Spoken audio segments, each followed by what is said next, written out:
Okay, so I'm standing in the ID fan outlet ductwork. This is the duct that goes across the road. This will be the heat transfer surface that is the floor of our heat pickup section on the ductwork. If I turn around 180 degrees where Mike is standing, that's the inlet of one scrubber. The inlet of the second scrubber is there. The dampers are closed. And then we head into the reheat duct where it goes up here.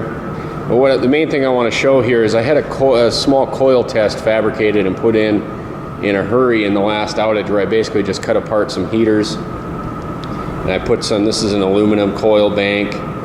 And then this is a, well, let me get, I'm not really focusing here. But I've got an aluminum coil bank here. And then I've got a carbon steel coil tube here.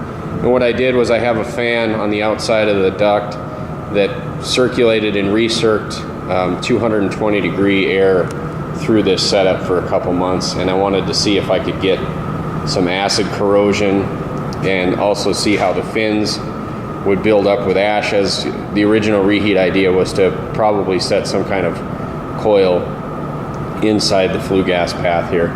So you can see that there is fly ash, real fine fly ash buildup between the fins. Nothing that I would consider plugging, but it is a film. I mean, these fins are literally just a few millimeters apart.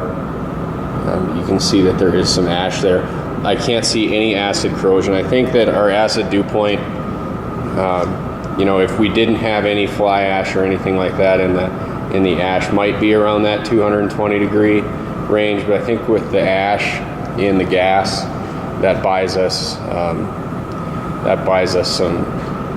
some margin there. So we've had cold dryer coils sitting in flue gas that run at 220 degrees. We've not had any corrosion on those either. They're carbon steel.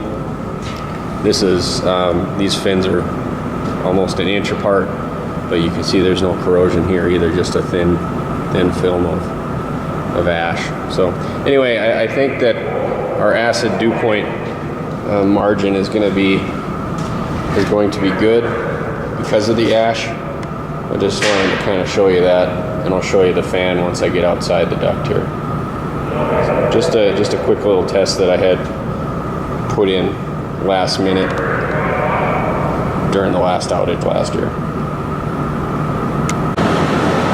This is the fan setup on the outside. We're just circulating outside air, and we just would tune these manual valves here to either recirc or not recirc depending on our temperature.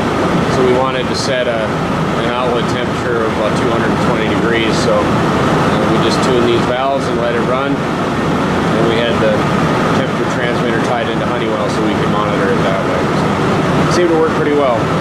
Held a nice temperature for us.